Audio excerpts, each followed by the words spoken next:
Welcome to the Fashion Situation Room, a podcast from the front lines of the fashion industry. I'm your host, Michael Jordan, and these are my two co-hosts. Hello, I'm Britta Cabanos. And hey there, I'm Peter McLaughlin. In this podcast, we offer you real talk about what impacts the fashion industry, particularly through the 4 S's: strategies, sustainability, storytelling, and solutions. With our finger on the pulse of the most meaningful business trends, which we'll also bring to life with impactful guests along the way, we aim to provide you with actionable insights that will benefit you. Thank you for joining us. Let's jump in. Welcome back to the Fashion Situation Room podcast. I'm joined once again by my co-hosts, Britta Cabanos and Peter McLaughlin. Hi there. Today, we're taking our listeners and viewers behind the curtain of the fashion industry and onto the factory floor for a glimpse of how the sausage is made. Much of the fashion conversation nowadays focuses on brands, designers, marketing, sustainability commitments, and consumer trends. But what happens when those ambitions meet reality? What happens when a brand's vision lands in the hands of the people responsible for actually making it? And instead of asking, how can fashion be more sustainable? This episode will explore what actually happens when a brand tries to become more sustainable. Our guest today is Miguel Ramoa of ROVO. Please, Miguel, join us. Hello, Michael. Hello, Britta. Hello. Hello, Peter. Hello. Miguel. Thank you. Hello. Miguel is coming to us from Porto, Portugal, part of our global reach among our guests. Representing ROVO, Oronzina von Oswald. It's a Portugal-based apparel manufacturing partner with a unique perspective on the industry.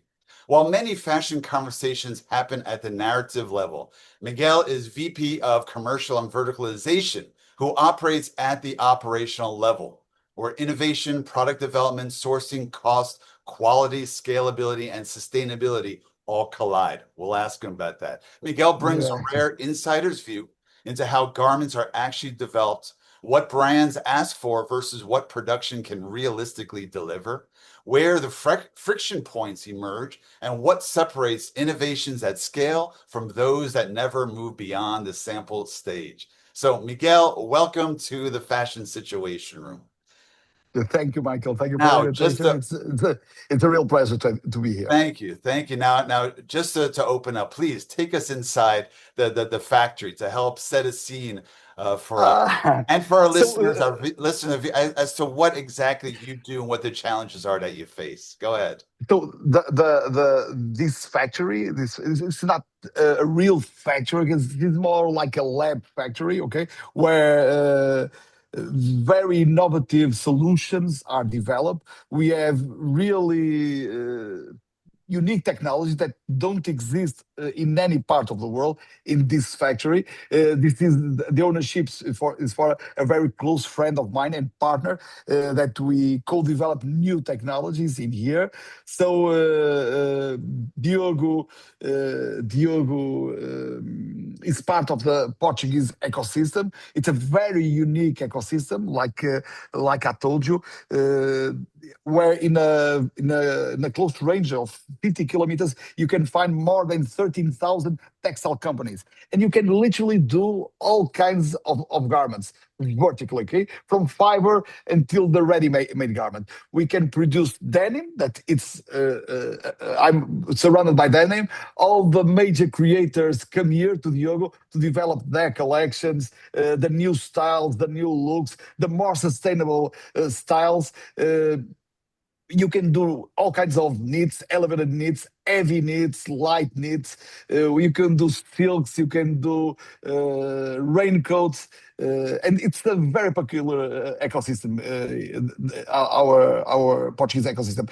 Because we are European producers, it means that for producing in Portugal, we have the same constraints and the same industrial rules that you have in Germany or in Denmark or all over the world. So transparency, sustainability, governance, social cares, a brand that comes to us don't have to be concerned about this, because we cannot operate in this country, in Portugal, or in the European Union, without any of this part. Okay, so this is where we are based and how we like to make textiles.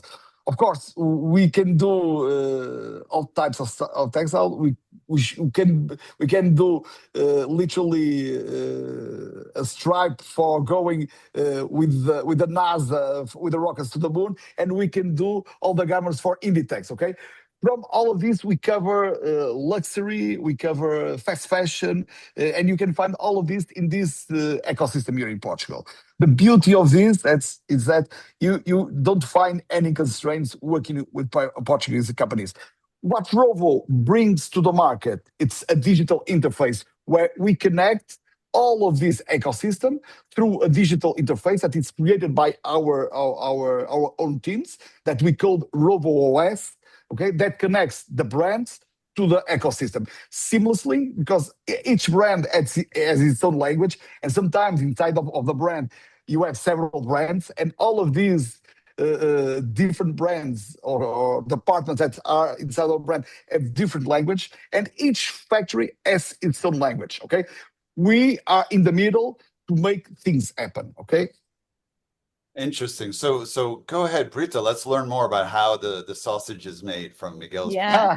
Miguel, it's so great to meet you. And I was so excited that you're from Portugal. Portugal's been on my top of my bucket list for a while. And I also know they're very known for the beautiful textiles and Yeah. working with sheep and farmers and all of that. And so it's on my list to come visit you next year and see your Please factory come. in person. Please come. But Please come. Yeah. Please come. he's too busy to serve as your Yeah. tour guide, No. Okay, come on.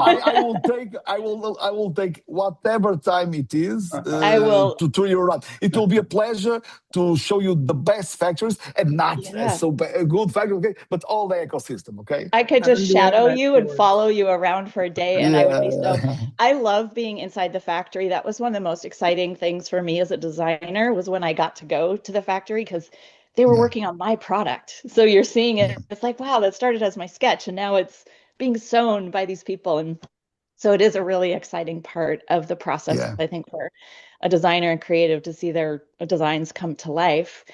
So you have said that your world is more factory floor than editorial. So I'm curious what that means. This is kind of a two-part question.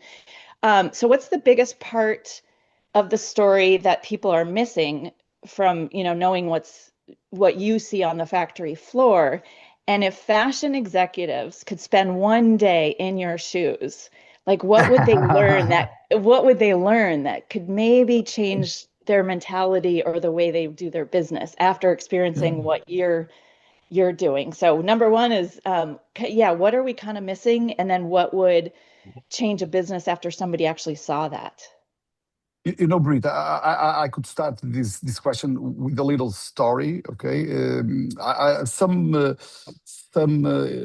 think 2 years ago, I received a very well-known designer from a very distinctive French brand.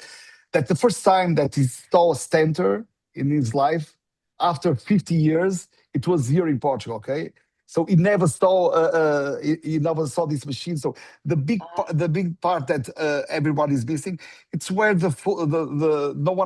nobody photographs. Okay, nobody does the video. Okay, everybody films the model, the mood brand, the cutting room. You see But all those, nobody the pretty stuff. but That's all no, the pretty the stuff. pretty stuff. But nobody films the dye house, okay? I mean, a dye house. Nobody wants to come here because in a dye house everything is wet. You have smells. You have the wet processing. Nobody wants to film, and 60% of the footprint of a textile, it's in this part, okay? So it's in wet processing, dyeing, printing, and finishing. It's here. Fashion for Good put a number on it, okay? Some months ago, 20% of all the industrial water used all over the world from all industry comes from the textile industry, okay?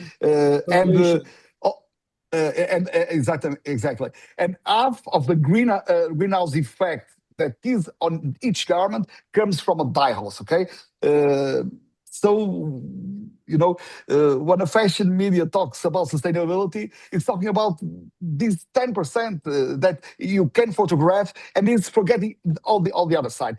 And for me, what is missing right now, it's highlighting this to the people, because you have two sides out of this. Okay, you cannot show it. You don't show it. You hide it, and then people start doing really bad things. Or you open up to the world, okay, and show it, because we can do this in a very limited way. We are truly the first generation in centuries of doing textiles that we have at our disposal great technology, great green chemistry, green energy, and we can literally show to the world that we can do really elevated textiles without polluting. Okay, and for me, what is missing in the story, it is this. It's the part that we don't photograph, the part that we don't show, the part that is missing. It's the behind the scenes, and it's not the sexy stuff that it the is editorial. not. Yeah. For me, it's the sexy part. Okay, when a brand sometimes talks about sustainability, how sustainable they are, I immediately ask them, what are you changing in your process? What did you change in your process to say you're sustainable? What type of dyes do you use? What type of fiber are you using? Yeah. Do you have any stories of maybe when you had a company visiting, and maybe it's the first time they're really seeing this? What do they walk away with, or what's their reaction, that maybe they'd go home and be like, okay, we're going to start using waterless dye, or we're going to start doing this because of what I witnessed, and how does that affect them? Yeah. You have two very distinctive reactions. You have the wow reaction. Say, wow, I really want to learn. I really want to use on the not so dark side of fashion. I really want to change the way I produce. I really want to go into this more elevated way to producing textiles. And you have the other side that simply they don't care, okay? They only care their markups, their prices, their margins, and they want to continue doing the same business as usual as we do for many, many years. Britta? Yeah, thank you. Let's go to the second part of your question. It was really, really tricky, and I really want to answer that. About a fashion executive that sits in Paris, or it sits in London, or it sits in New York, very far from the textile industry. And if they were in my position, and the decision that they make, they would learn that every decision they make in a calm meeting room, okay, they are really with all the confidence, as a physical price somewhere, okay, and they never see it. They never see the decision. They change. It comes a lab dip, or it comes from PPS. They say, I don't like this shade, and I don't like this shade. The consequence that it has for the factory, the amount of water, the amount of new chemicals, the danger that we risk in spoiling the materials only for small characteristics that somebody in a quiet room said, I don't like it. They cannot imagine the impact that this has. Yeah, okay? That was me. I'm absolutely sitting in sure a light box doing, make it 10% more yellow, make it 5% more red. I'm absolutely sure that I already did this explanation, and people who genuinely care, when they understand the impact of the decision, they change completely. I'm absolutely sure that on Monday, after the Friday that they were in a quiet, they'll have a different mindset. Yeah. Well, we need more people to come visit you, so that the impact is, they're a lot more conscious when they decide, it's not the right shade. It is, Brit, okay? Because every lead time that you ask us to go shorter, every time that you stick with your lab dip or the PPS in your desk and say, tomorrow I will approve this, or next week, this has a huge consequence. Okay, to go after the lead times, we have to rush, we have to do risks, and these risks costs more to the environment, costs more to the integrity of the material, okay? Domino And effect. if all of us have this knowledge of things are, I'm positively sure that all the decisions that we were for sure much better to everyone. Yeah, well, Okay. thank you for explaining that, Can and I just maybe, ask? yeah, Yeah. that'll people need that awareness. So Just to interject here, so how do you communicate that? Because that's one thing I focus on is the communication aspect. So how do you communicate those I changes? can Especially tell you, coming from design, because also yeah, as a designer, it's one of those that like design isn't aware of that. We're just seeing the collection all together and knowing that if you have a certain color of red and we're getting like sweaters from you, but the same red is going to be in jackets from someone else, they have to sit beside each other. So from a design perspective or a company perspective, that's the reason why you try to get it as close as possible. hmm And as a yeah, designer making those comments, we'd have a process within the company. Maybe it was a form or a document, and everything's dated. And like upper management would tell us as designers, like if you can't approve something within two rounds, you bring in management to make a decision because to start going into the third round of a color or a sample or the fourth round, like that's just a huge time and money waste. But So design it's a is never very, told. Design's yeah, never told the consequences from the factory perspective. That's one of yeah, the reasons why I was so excited to have you on I because always said, that that, Peter. I always go into these details, okay? Because yeah, you were talking a jacket that is done in nylon will never have the same red yeah, that a shirt done in cotton. It's yeah. physically And and people don't chemically understand impossible, that okay? either. Yeah, Exactly, yeah, Peter. fabrics take colors differently. Of yeah. course. I mean, just All right. to just to follow up also, sorry, on what you were saying, because specifically you were talking about the consequences of a company and what they're saying.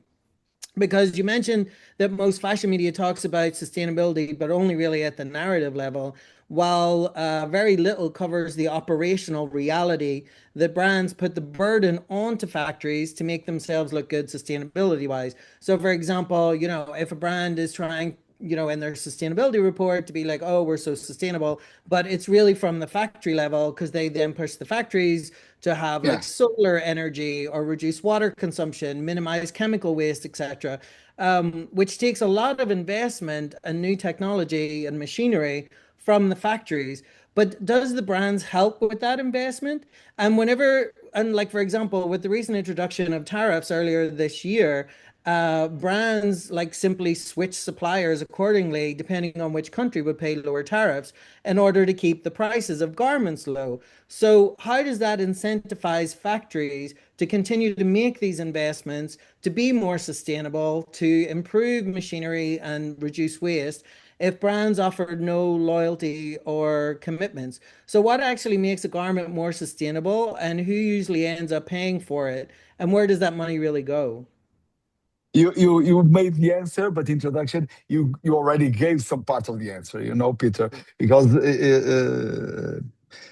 um, I've been working for the last 27 years in textiles, but I already told Michael, but my father was for 50 years was a spinning master, okay? So he spinned yarn, okay? So I grew up with textiles. I don't know how to do anything more or else textiles. And I saw the collapse of our industry. Okay, our industry right now it employs around 200,000 people here in Portugal, but we were four times more than this. Okay, and somehow we collapsed. Okay, because those companies were doing business models that now are happening in other globes. Okay, we are not cheap. We are an European country, so we cannot be cheap. Okay, but we need to survive. For being able to survive, for instance, in Portugal, we pay the water in the entrance. Okay, each liter of water that I take from the river or from a mountain, I have to pay for that liter of water. Then I must treat that water to use in my system, and then I pay it again. Okay, the outcome of this water, I have to treat it. Okay, and I pay again from the water, and then I cannot dump it into the river. I must dump it into the municipal collector, and then I pay it again. Mm. Okay, Wow. the sustainability in Portugal, it doesn't come from hype. It came from survival. Okay, so it came from OPEX. Okay, we need to compete with other locations in the world. We have to be the best in our operational excellences, and for this we must know exactly where the energy goes, where the water goes, where the chemistry goes. Okay, so when you ask me what makes a garment sustainable, for me there are two things. Okay, mainly it is the fiber that you use, and how you process it, in the wet process. Of course, the cutting, the sewing, and the trims can highlight this. Okay, but if you don't engineer this correctly, okay, from the beginning, you end up with nothing. Okay, I can give you the example of for example, the recycled polyester, the most sustainable and circular material that people are talking about. That is nothing. There's nothing about sustainable nor circular. Okay, because more than 98% of it comes from recycled bottles. We are producing bottles to recycle them into yarn. So we have a system that we take the bottles, we recycle them to make new bottles, and then somehow some guy made a marketing campaign to say, okay, from these bottles we are making a garment, and this garment will never be recycled. So and everybody is saying our pet is the most sustainable material. So this is nothing to be about sustainability. Okay, it's so true, because like I think that the majority of people and consumers aren't aware of that. They think recycled polyester was once polyester clothing and has now been recycled into new clothing. Only 1%. Only 1%. Less than Only 1% less than 1%. is recycled Comes from clothing. textile. And so Exactly. polyester is just the pellets from the bottles that then was in a circular economy, is taken out and put in a linear economy because the garment is not going to be recycled at the end. I totally agree. So, and with this, you ask me, who pays for this? In the ultimate way, it's the factories. Okay, so for a question of survival, and for a question of doing less water, less energy, less chemistry, and with this, we go into being more sustainable. Who ends up paying for this? It's the factories, never the brands.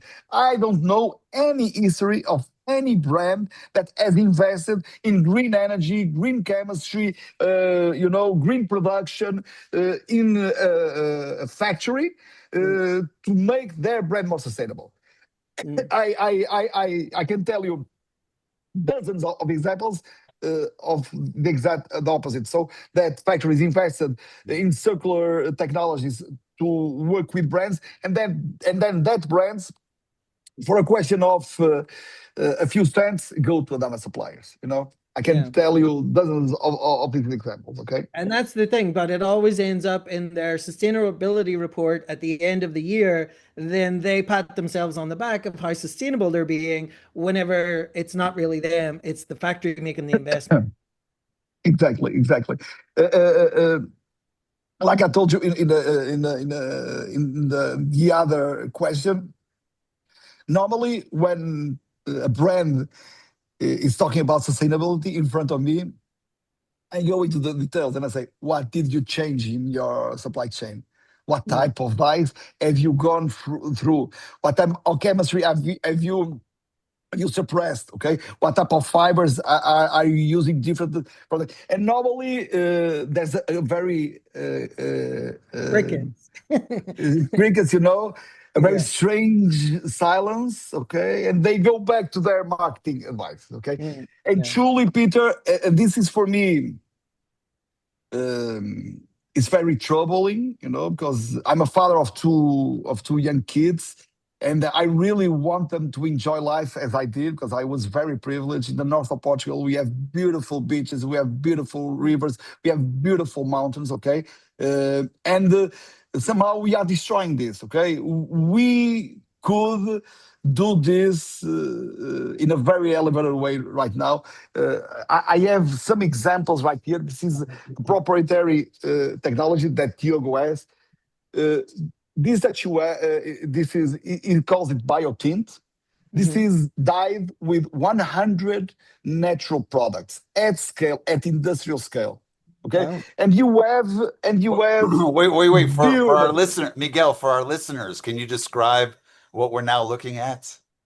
So this is Diogo is a traveler like me. Okay, he already traveled all over the world. He was consultant for the denim industry for all the major brands. So he developed collection in here, and then he goes into production hubs like Pakistan, India, Morocco, Turkey. He goes there to assist the production, but he creates it in here. And in all of these travel in all of these travels, he has looked at. What I also have already saw with my own eyes, the amount of pollution that we are doing to our world. The water that we are contaminating in Pakistan or in Bangladesh, the wastes that we are dumping in the sea, in the Sea of China, doesn't stay there. It comes to our river, to our mountains, to our food. Okay, so. And from traveling, we see different technology, we see different things. And Diogo somehow saw different ways of buying. And then he created a machine that it is his own machine, where from the rest of biomass, okay, literally from the rest of the shell of the onions, okay, yeah, you use the interior of the onions, and the outer shell you don't use, you throw away. That outer shell, he has a machine where, in a controlled temperature, in a controlled pressure, with only natural products, he extracts the pigment, okay? And then that natural pigment goes into another special machine, and also with only natural products, he can dye. He dyes textiles, okay? All types of natural materials, cotton, silk, cashmere, all of these fibers can be dyed with this technique.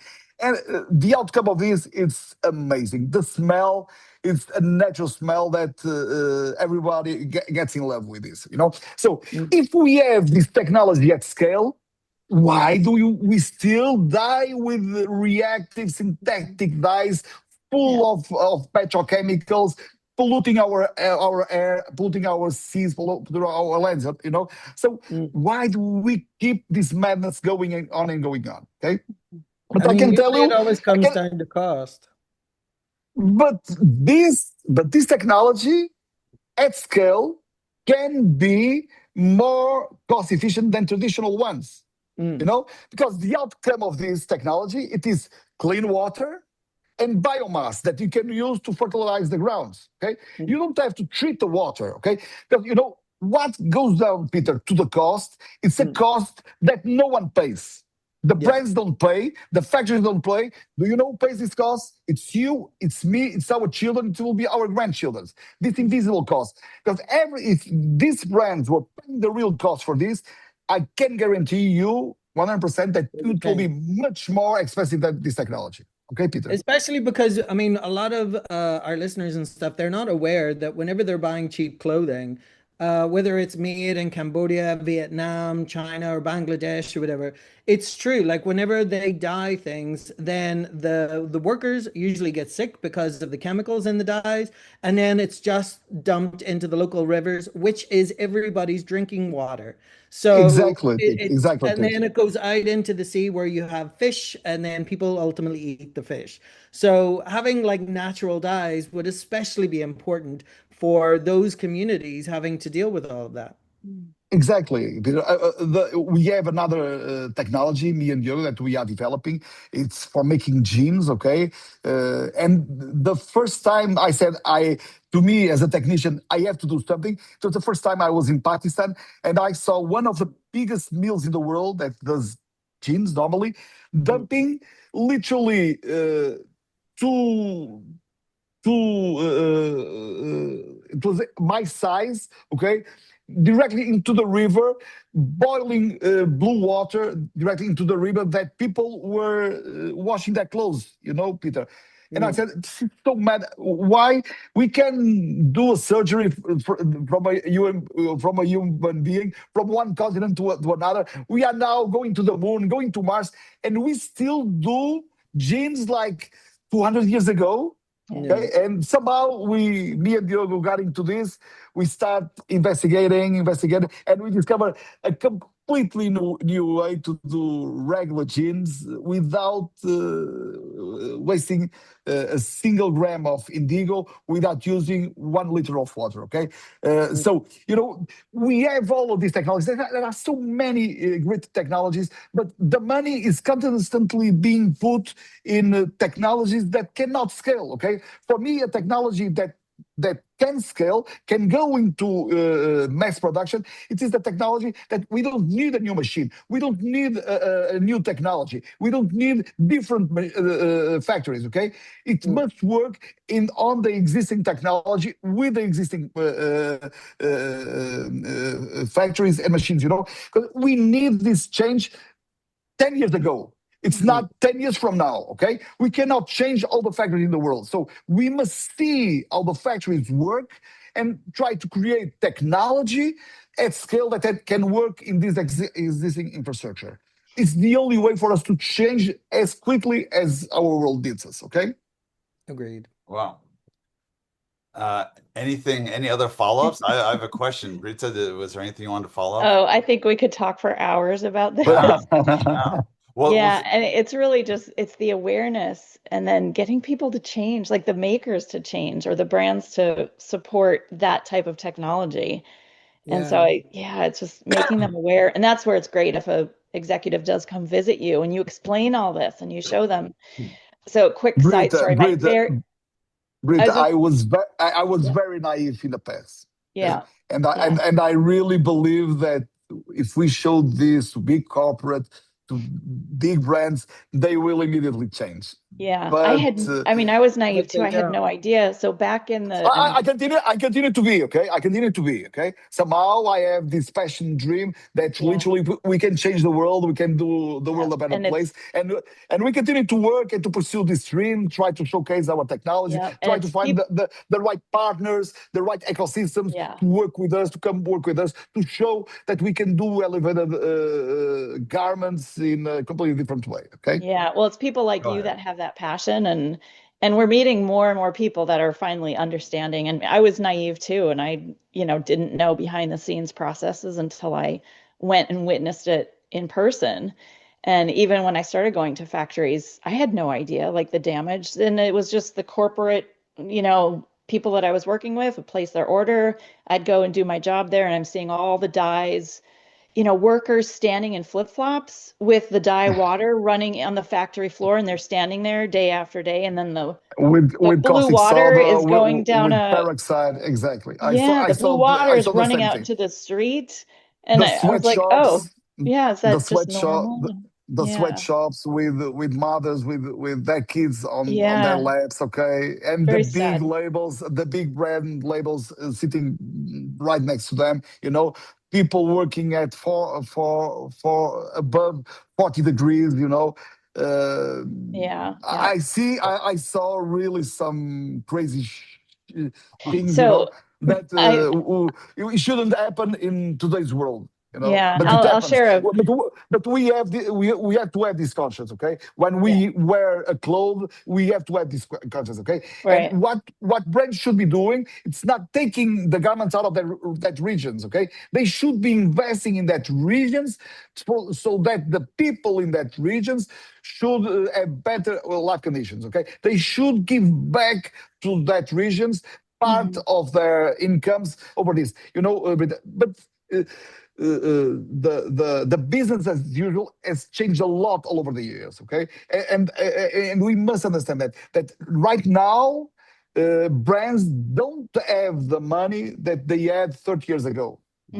Okay, I see this with my own eyes, because they have every season that passes, they have more and more and more unsold goods.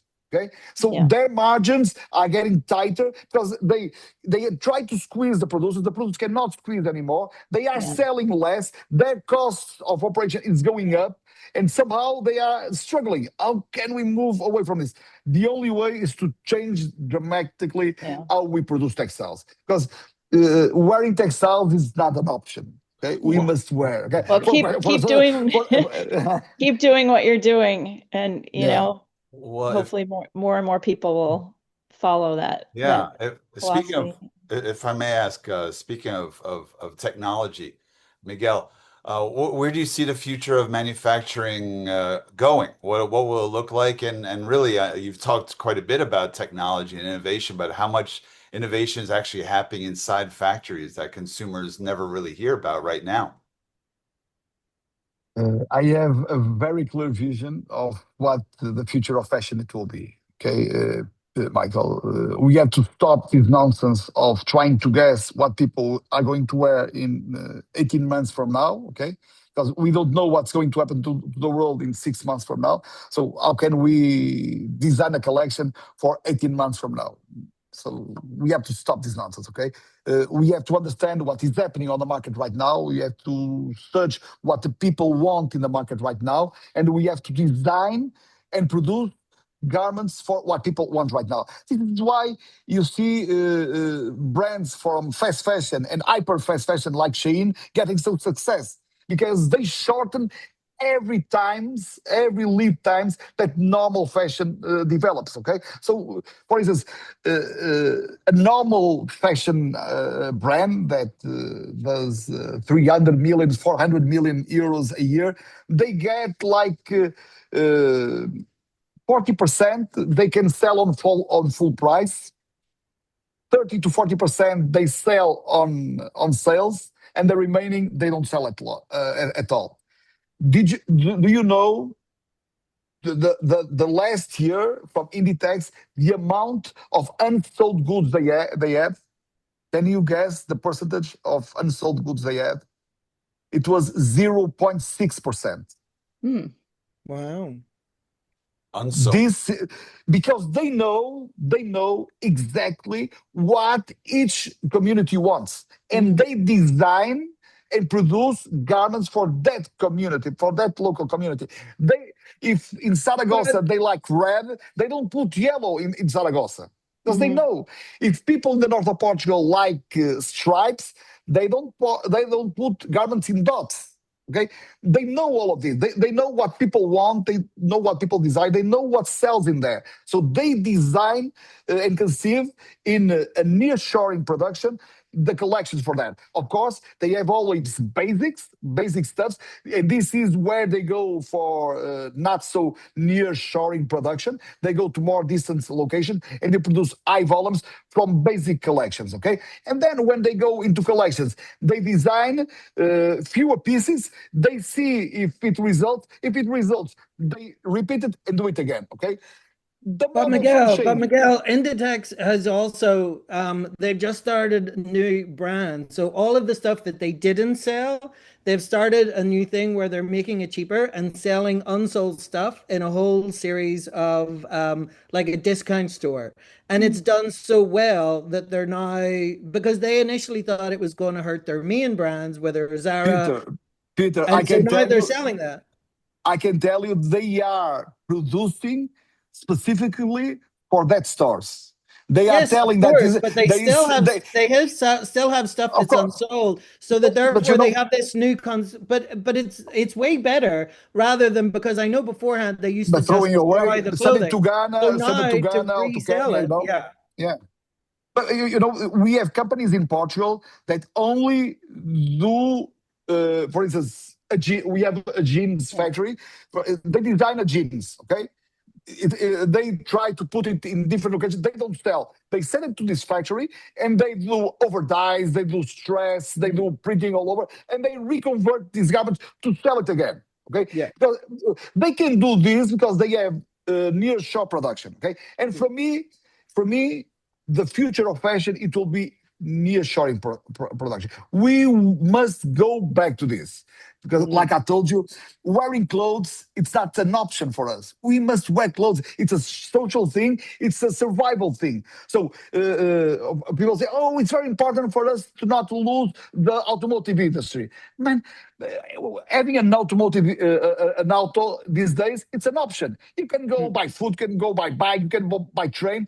You can live without a car. Without clothes, you cannot live. Okay, so producing locally, producing for your local community, producing for the people that are connected for you, that are real. For me, this is what is going to thrive in the very near future. Okay, so we will must go back to this. It is not the intensive in industry that we have or that we have in Asia, but another different kind of industry. Because right now we can literally die without water, we can die without polluting. We will have robots that will assist us to make production. Okay, so the big productions in bulk or in PFD, will continue to be done in these locations.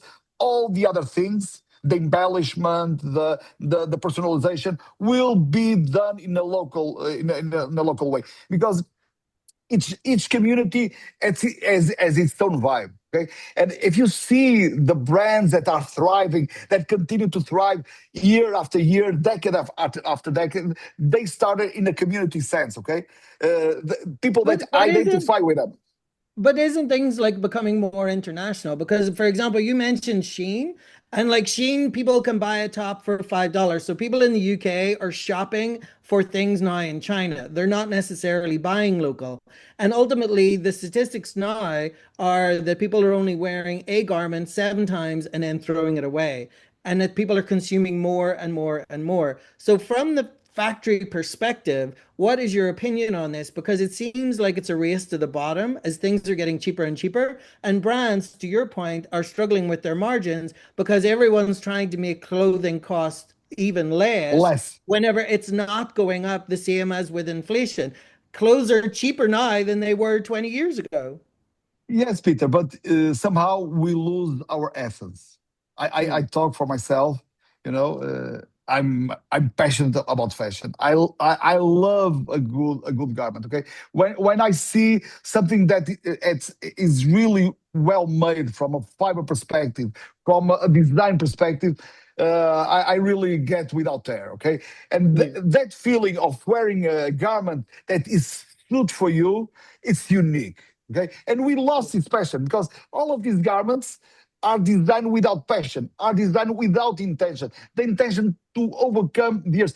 I only use jeans that are raw, okay? Because I like these jeans, okay? They will get old with me. They will get my shapes with me, of course, these stretch jeans are also very beautiful, but I like things that I can get old with me. Okay, that I go to my wardrobe and say, I really like this jacket. I really like this Cara jacket that I have for 10 years. Okay, I really love, and people like this. Uh, you can use the packs for doing really good things or doing really bad things. Okay, and Shein is using their operational excellency because they are really really good for doing the bad thing. Okay, they are pushing producers, they are polluting our environment, they are using cheap materials, they are producing really really nasty materials with really nasty chemicals that were banned from the European Union and from the USA many, many years ago. And they are putting these chemicals without any control into the clothes that we are wearing really close to our skins. And far worse than this, are putting in our children's mouths and all of this. And we should have this awareness, okay, that these garments are produced without any type of regulation. Okay. Wow. Agreed. Brita, we have so much more to ask, but we're gonna have to consider a part two with you, of course. Brita, please ask. Go ahead. Yeah, well, my next question you have pretty much answered, and it was about um, the fashion revolution campaign of Who Made Your Clothes. And I've seen that some factories now are having this dialogue with the brands, but then the brand might take it and switch it for more of a marketing angle, showing the picture of the people with the signs, who made your clothes. And so the consumer and the brand is able to see and they perceive that as oh, they're working with these women that we're supporting their economy and their, good working conditions and all that. Um, but that has that twist on it. It has a twist from the corporate people using that to their advantage. Exactly. So the question was really like, what would you like the consumers to know if the brand wasn't there or the middleman of the marketing wasn't there? And you've shared so much about what happens behind the scenes. So I feel like you've kind of answered that. But if there was no middleman, no corporate twist on marketing, like what else that you haven't covered would you like Yeah, the consumer to know? from the Um, factory's perspective. Yeah, from normally brands show their tier one. It's the maximum they go. Okay, but your garments are not producing tier one; they are producing tier two or tier three. So can you Okay, explain what do you mean by that? the tier one. Imagine you are a US brand, okay, a US brand that produces textiles in Pakistan, for instance.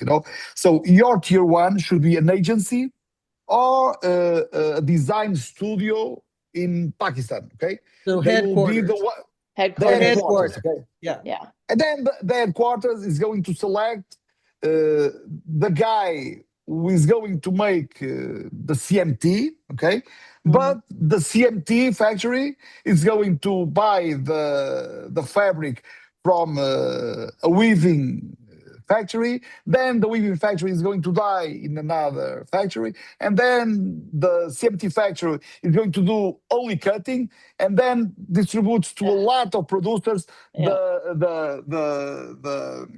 the sewing of the garments. Okay, and from the sewing, then you can do all kinds of embellishments. You can do the printing. You can do the embroidery. You can do the finishing, the packaging. And all of these tiers, you don't see it. Okay, Right. uh, You've you don't got see it. 15 different places for one garment, and nobody Yeah. At really least. knows what's happening behind each one. And sometimes the So brands don't either. Yeah. Sometimes they don't they even don't know where the they buttons don't know come it. from because the factory supplies them. Yeah. Exactly.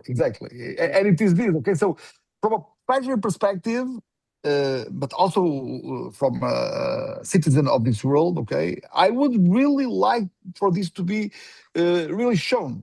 Okay, that garments are produced in sweatshops, that we are exploring people like you and me that didn't have the fortune to have born in a civilized country, and somehow for supporting our cheap buying, we are exploring someone that is special born like you and me. Okay, and I would really like for people to have this awareness. Okay, going to tier two, to tier three, and say this is not fair. This brand is not doing the fair thing. They should go into these countries themselves, assist the production, see the Mhm. local production, okay? Not sitting in a fancy cabinet doing a report for marketing or a photo session Mhm. and saying they are sustainable or they who made Yeah. their clothes in a nice Yeah. photo, okay, Brita? I know this is shocking, but we must talk about this, okay? This uncomfortable Yeah. truth that Yeah. is happening on a daily basis. You're I gonna feel like, sorry, go go ahead. ahead, brother. I was gonna say sometimes a brand will get in trouble, like say it's Versace or whatever, and they know the factory and they go there and they work with them. But then behind the scenes, the factory might be going to that It button is. factory that's using I child was, labor, I, and wa- the I brand was, I, never but knows. this doesn't happen only in Asia, okay? It happens also Oh in yeah, Europe, okay? yeah, Yeah, like Prada. We Prada was the exactly. Italian government went after Prada for they had I was 122 I was factories. in Prato. I was in Prato in Italy, and I saw sweatshops owned by Chinese guys in Prato. Okay, it's Mm. in Italy with all the major. It was nobody that told me. I went there and I Yeah. saw with my own eyes. Yeah, Okay, yeah, all the big fashion brands doing their sweatshops in Portugal. We also have this. Okay, but somehow these factories are closing because no one wants to work with them. Okay, of course they work mainly with these fast fashion markets. Okay, they are very well hidden, but we don't want to go there. We don't need this in our ecosystem. The brands that comes to us, we try to show them really who are the factories that we work with them. Tier 1, tier 2, tier 3, okay? And they must be always open the door, not preparing for an audit. They should be always prepared for us to take people there, for people to see the real work condition of the factories that we work on a daily basis. Wow. Miguel, you're definitely going to have to come back for us to discuss further. But what we normally do here at the end of each of our episodes, we ask our guest for a call to action, so that for our listeners, something that they can actually do and apply. So what would be your call to action? That was a deep breath he just took. Yeah. That was a sigh. No, There's a lot to say. Where to start? There's a lot. There's a lot. There's a lot. Peter. I already talked to this during the interview. I was really naive in the past, okay, and I thought that taking a really good innovation to a very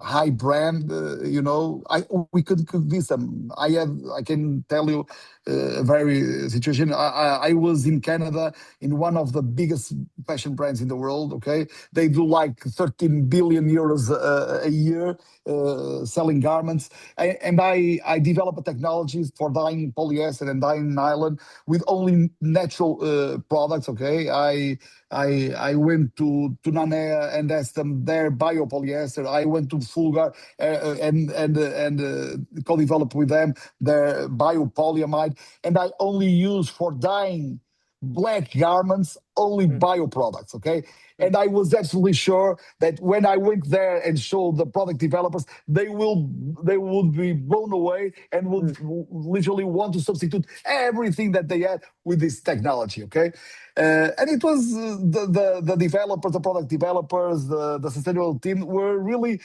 happy with the innovation and everything. And then the supply chain manager came up to me and said, look, my colleagues are really excited about this, but this will never happen producing with you, because we will not be producing in Portugal garments, because our price point, it's impossible for us to produce in there. So my call to action, it will be this: bring awareness to people, to consumers, for people to demand more. I remember in the past, when I was a young kid, all the young kids, for being a cool kid, you had to smoke. Okay, you had to smoke to be a cool kid. Okay. Right now, we have so much information about the damages of what the cigarettes and tobacco does to our health. Okay, we have in each package, okay, the shocking images and everything. And the young kids, they don't smoke. Okay, they smoke, but it's literally following this. Yeah. And we must do the same thing with clothes. We don't need more clothes. We need more elevated clothes, okay? Because clothes, it's like our second skin. We wear clothes next to our most important organ. That is It's our largest skin. organ is skin. It is, so filling this with endocrine disruptors, with really high polluting elements, going to a mindfulness class, full of petrochemicals, it's such a nonsense, okay? So if we have alternatives for this and be able to buy one garment instead of 10 shitty products, people should be aware. Okay, let's do the elevator way. Let's build textiles again with passion. Okay, with a purpose, with an intention. That's happening slowly, in the sense there's a brand in Nashville called Nasolo that makes shoes, and what they do, they have like a food label and the nutrition of what the ingredients is.